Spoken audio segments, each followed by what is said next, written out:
Time for the meeting has arrived. This is a regular meeting of the Ways and Means Committee. And today we will have our agenda consist of first readers. House Bill 178, Representative Sims. You would explain briefly. No, just it's your bill. Explain the bill, sir. Oh, yeah. Okay. Sorry. Thank you, Mr. Chairman. He asked me to go ahead. I'm not going to read the caption. Basically, this has to do from last year. We talked with Commissioner Graham last year, and we really could never determine how much was not being collected. And we found out there were a lot of people on the retail level that probably weren't paying taxes, and we didn't know who they were. So what this bill does, Mr. Chairman, in a nutshell, is for alcoholic beverages, tobacco and tobacco products, and food ingredients, it requires that the distributor levy the tax like they would an excise tax, similar to what the gasoline tax is now.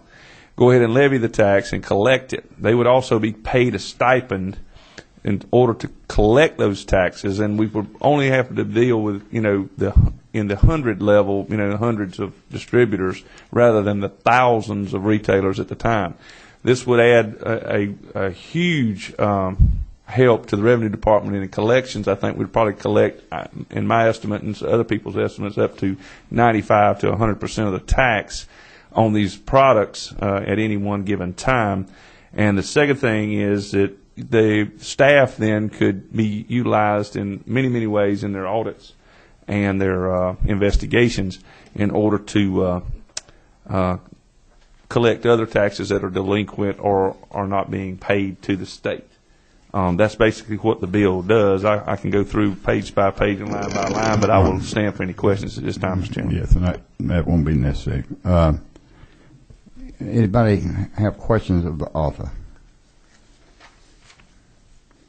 Seeing none, it goes to the Sales Tax Subcommittee chaired by Chairman Ben Harbin. Thank you, sir. I understand, Mr. Sims, you have another meeting you've got to go to, so we got you first. Yes, sir. I'll go ahead and read the captions until I have to come, Mr. Chairman. House Bill 222. All right, Roberts. House Bill 222 to amend Code Section 48729.12 of the Official Code relating to the income tax credit for donation of real property for conservation purposes. It'd be Representative Roberts, and I don't see Mr. Chairman.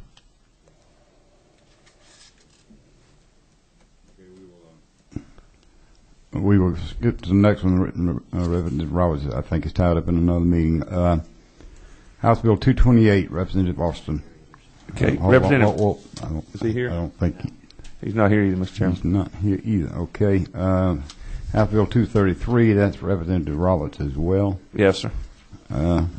House Bill 234. Representative Stevens. Stevens is now entered the building. Like Elvis. House Bill 234 by Representative Stevens and others to amend Code Section 4883 of the Official Code relating to exemptions from sales and use tax so as to eliminate the sunset from the exemption regarding the sale and use of engine parts, equipment, and other tangible property. Thank you, Mr. Chairman. All this bill does simply remove the sunset provision that's expired.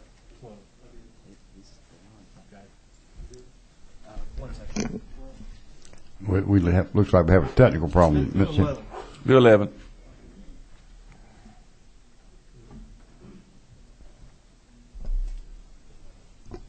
Got it. Okay.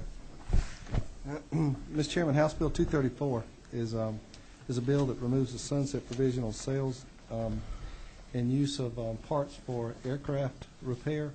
Affects places all over the state, Augusta, Columbus, Savannah, and others.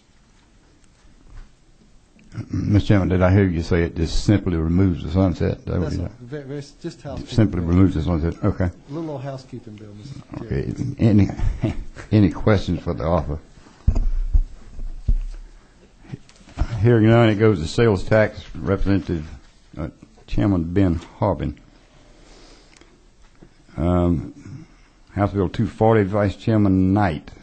House Bill 240 to amend Code Section Title 48, Chapter 8, Article 3 of the Official Code relating to county sales and use taxes to establish a procedure for modifying projects approved in a referendum that have become infeasible in connection with the county special purpose local option sales tax and use tax, the sales tax for educational purposes.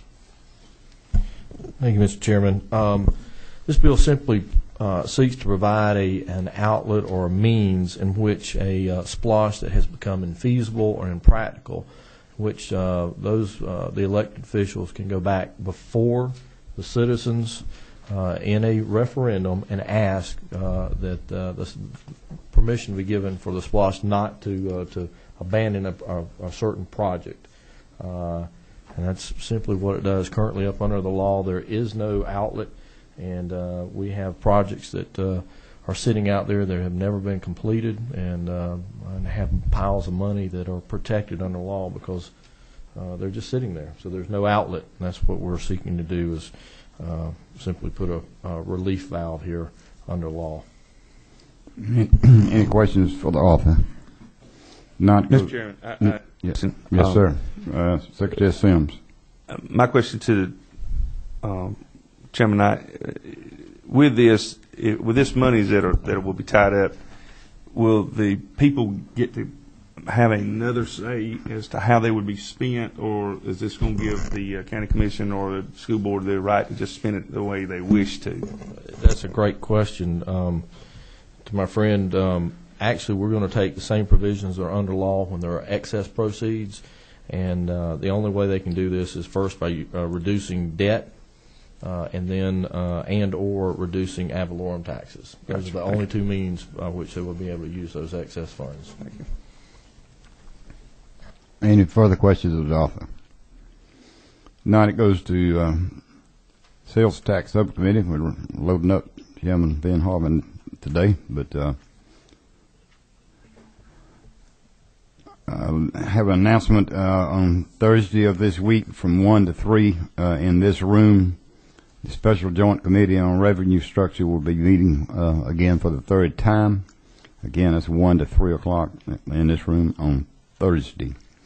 That concludes our business. If the subcommittee chairs don't mind hanging back for just a minute, we have a short conversation. Anybody got anything else need to be brought up? Not, we adjourn.